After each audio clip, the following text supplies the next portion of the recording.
Happy Friday, you all. So I was going to do a written post, but I thought, hey, might as well just go live and go for it, right? It's always nice just because sometimes I can write a lot of words. It's easier just to like say them out loud. I'm almost going to be getting ready for my workout. Going to do IsoSpeed Hammer today. I just want to talk about how when you fill up your self-love cup, your health kind of sees a huge positive shift and you're really able to do everything in your life. You know, when we feel great about ourselves, we are like on top of the world. We feel like we can do anything and we're able to like go through any obstacles. But when our self-love cup is sort of diminishing and we just don't really feel like capable of doing things, that's when we need to think about finding time for ourselves, setting out that time where it's your time or me time, where you can do things that help you feel recharged, refreshed for the day so that you're able to do what you need to do in your life. And then if you have other people that you're taking care of, you can take care of them and give them 110% of what you would want to give. So, you know, when I'm like at work and I don't have a lot of where my like self-love cup isn't so great, it's really hard to take care of patients. I mean, I can still do my job and take care of them the way I need to, but emotionally it's very hard because when you're sick, it's like you take everything out on your nurse and doctor and like the other medical staff. And so in order to be able to take that, in order for me to be able to take that and not take it personally, I need to make sure my self-love cup is like full and I'm just mentally ready. If I'm not, then it gets very hard. So, and if you are also not ready to commit to your health and fitness, you will only be there 50%. You got to be there 110% to like continuously see results, to help you get out of those bad times and to continue to push through. It's so key to really, really work on our mental state in this whole journey because it's not just about nutrition, it's not just about working out. If we're not mentally there with what we're doing, nothing will really come into place. It's going to just be a little bit harder every day, and then you'll get to a point where you're like, I don't think I want to do this anymore. But it does not have to be like that, and I feel like I completely understand where you're coming from because I've made excuses before and I still make excuses, but it's my choice to continue to push through. Even though I feel like crap when I wake up and I don't want to do my workout, I still push play because this is what we're doing, right? We are changing our lives and creating a better version of ourselves so that when we're older and when we're 80 years old, we're not sitting like on the couch and not able to move. We're still moving around. We're still doing our like workouts, or we're still jogging around and stuff and still able to accomplish stuff with our minds. So it's just remember what you're doing now to yourself will come back to you when you're older. How you're eating right now is nourishing your body for just not even in the present, but for your future self as well. And I think it's sometimes hard for us to conceptualize like what we would be like in the future and just do whatever we want. You know, when I was younger, not younger, but when I was in college, I didn't really like care or really think about like, oh, what I'm eating is gonna affect me in this way. And so I did whatever I wanted, but now being more conscious, I like am more aware of what I'm putting in my body. But I wanted to give you 5 tips that can help you boost up your self-love. There are things that you can try and see if it works for you. There's some of these things I've tried myself and I love them.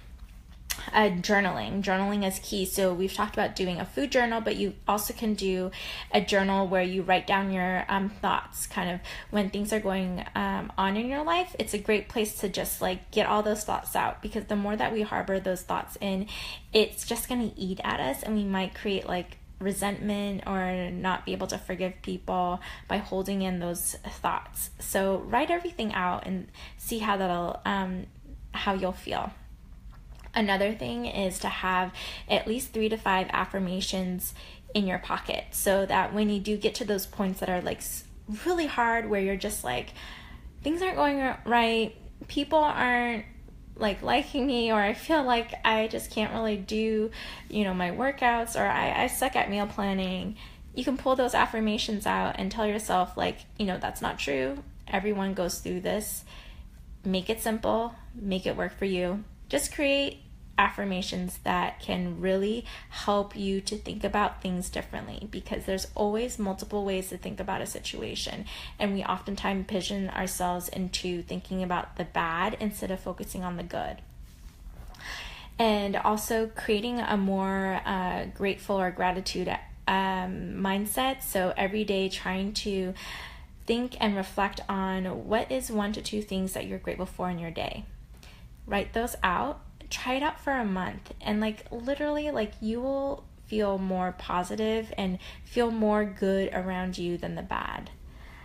Another thing is reading personal development books. So we've talked a lot about that in this group too, and we're gearing up to read The Badass Book by Jen Sincero. It's a great book. I've read it before. I love it. It was one of my first books for that personal development. They call it self-help, but I don't, whatever.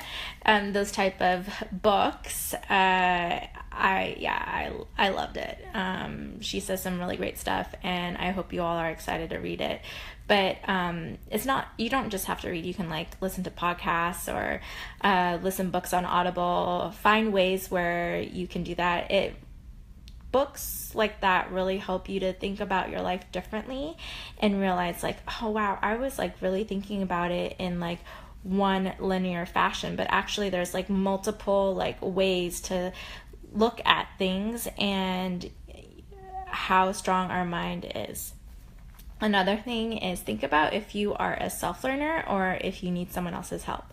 So what I mean by that is self-learners are people who can, like I mentioned, read those personal development books, listen to podcasts, or read things online and be able to learn and change the way that they think and improve certain aspects of their health and fitness journey through that way. The I need someone to help me is more thinking about if you need more professional help. So if that means going to see a counselor to kind of really break down different things that have been happening and to have someone else kind of guide you through that whole thought process, or you guys are kind of doing this here in the group. You are partnered up with a coach, either me or Alex, and we're helping you and supporting you through your journey. So that's just key. So think about that and see if there are ways that you can get better support, because that's really important. And the last one is breaking down that mean girl. So by utilizing those affirmations, by really having more love for yourself, you'll be able to break down that mean girl, that inner voice in you that always tells you always tells you things that you can't do or makes you feel bad about yourself and what you're doing. We need to start breaking down that mean girl and not allowing that voice to not allow that voice to have power over what is going on in our lives, because we are a lot stronger than that one voice. Our minds are a lot stronger. We can accomplish anything we want in this life.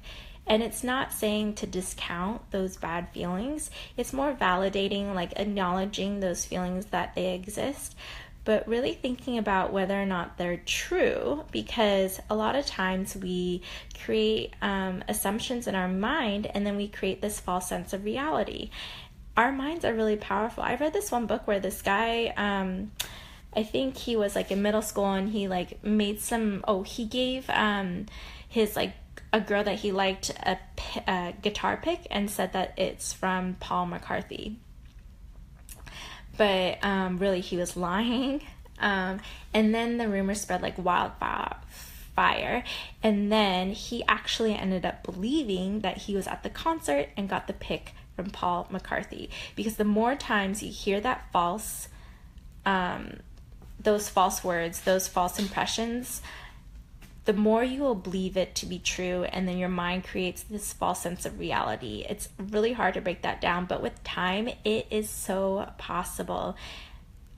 Just have to work at it, and also just have to work at your health and fitness goals. So I hope today, like, you kind of got some good tips and tools about how to improve your self-love cup, because regardless of whether or not like someone has a lot of confidence, we all still have self-doubts about ourselves in one way or another. They can be stronger in some people than others, but there are self-doubts because we're human. We are like, the most hardest on ourselves, and I think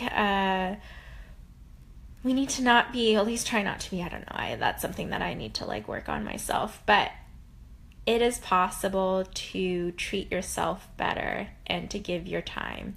So enjoy your Friday. I would love to see what you're eating. I'll be a little bit better about posting myself. And have a glorious Memorial Day weekend. I hope wherever you're at, it's starting to be sunny, because let me tell you, I'm pretty sick of this crappy weather. I don't know if you all are too, but the sun needs to come out more.